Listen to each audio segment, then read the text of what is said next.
नमस्कार, देव माझ्यावरती स्वागत आहे. आज आपल्याबरोबर वैशाली ताई आहे. ताई, आता पारायणचा सीझन स्टार्ट होणार आहे. हो हो हो जर जरा आणि सगळे गुरुचरित्र घेऊन मग त्याच्यामध्ये असतं की मी कुठली पोथी वाचू, कसं वाचू. जर त्याच्याबद्दल एक थोडासा एक ब्रीफ द्या, म्हणजे एक प्रेक्षकांपर्यंत ती माहिती पोहोचेल. अवधूत चिंतन श्री गुरुदेव दत्त श्री स्वामी समर्थ महाराज की जय. सर्व स्वामी भक्तांना नमस्कार. मार्गशीर्ष महिना आता जवळ येत आहे. मार्गशीर्ष महिना म्हणजे काय? मार्ग आणि शीर्ष.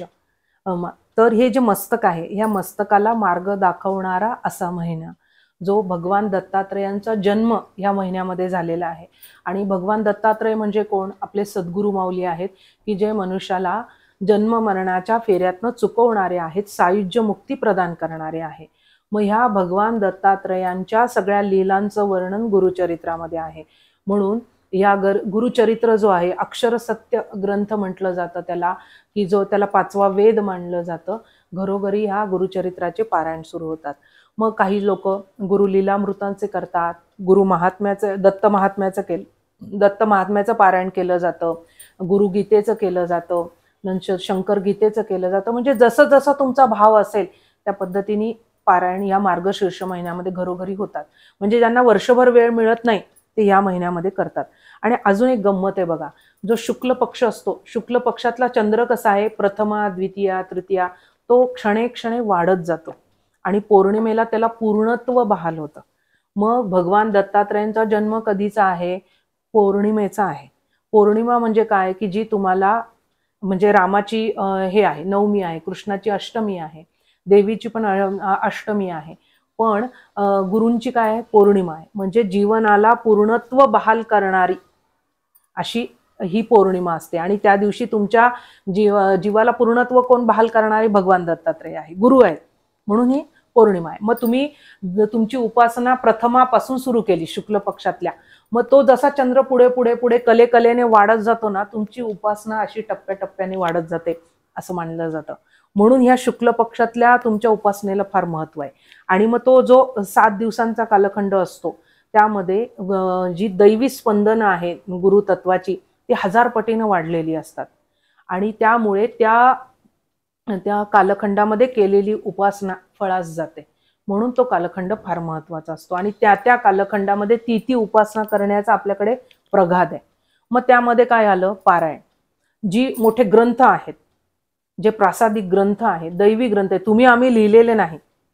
न्यूजपेपर तुम्ही दुसऱ्या दिवशी तो शिळा होतो, वाचावासा वाटत नाही. पण हे ग्रंथ तुम्ही हजारो पारायण केले तरी तुम्हाला कंटाळा येत नाही, कारण ते प्रासादिक ग्रंथ आहे, परावाणीमधनं प्रगट झालेलं, देवांनी करून घेतलेलं ते कार्य आहे. मग हे जे ग्रंथ आहे, त्या ग्रंथांचं काय केलं जातं? पारायण.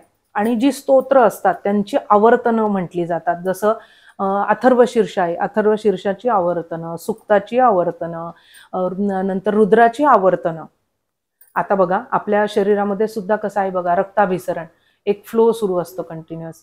हृदयाची स्पंदनं पण बघा गोल गोल चक्राकार पद्धतीने, पोटामध्ये सुद्धा पचनक्रिया, आतड्यांमध्ये गोल गोल ती सगळं सुरू असतात. आपली ती 7 चक्र सुद्धा बघा गोल गोल गोल फिरत असतात. म्हणजे हे सगळं आतमध्ये तेच बाहेर आहे. मग पारायण म्हणजे करायचं म्हणजे काय? परम अधिक आयन, ते परमप्रद प्राप्त करण्यासाठी तुम्हाला तुमचं सामर्थ्य वाढवायचं आहे. 1 2 3 4 अशी तुम्हाला ती पारायणं पुढे पुढे वाढवत न्यायची. आयन म्हणजे पुढे जाणं.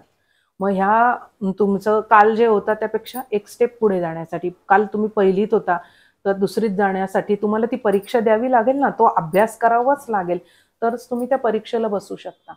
मग हे जे पारायण आहे ना, दरवर्षीचं जे पारायण आहे, गेल्या वर्षी तुम्ही जे होता ते दुसऱ्या वर्षी तीच पोथी वाचत असताना त्याच अध्यायामध्ये तुम्हाला नव्याने कळतं, अरे महाराजांना हे सांगायचंय, अरे महाराजांची ही लीला आहे, महाराजांनी तंतुकावर अशी कृपा केली, त्याला श्रीशैल्यमला मनोवेगाने नेऊन तिथं दर्शन घडवलं.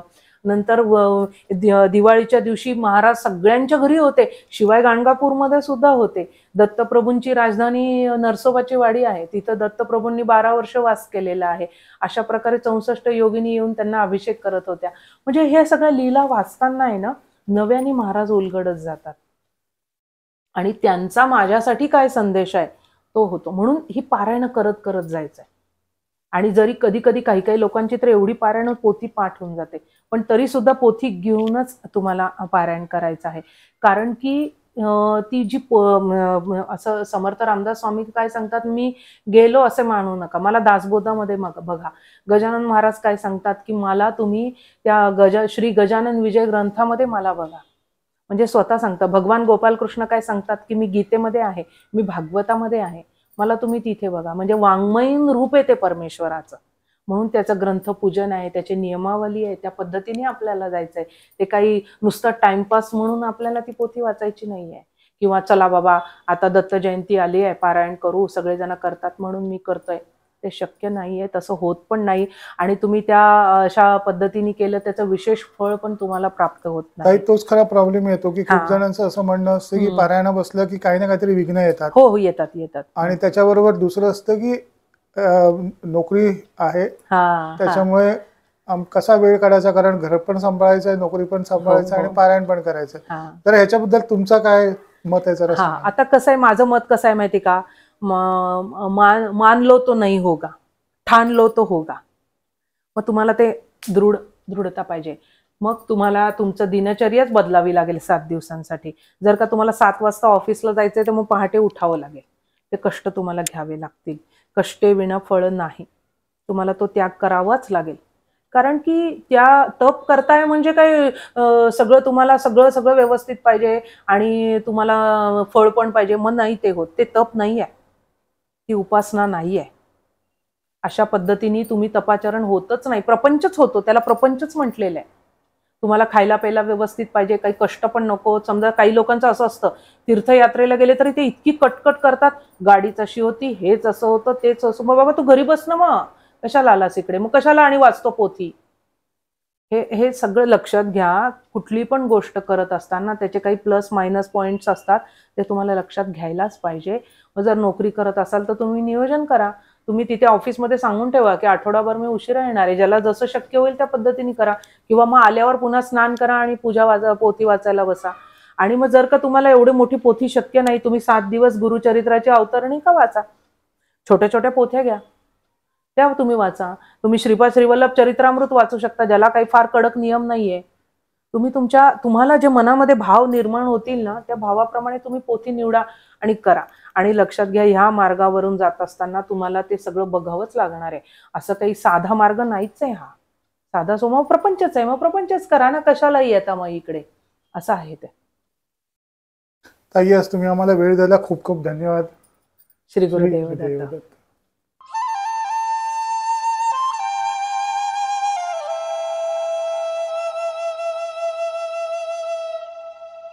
अध्यात्मावर अशीच माहिती मिळवण्यासाठी देव माझा चॅनलला सबस्क्राईब करा.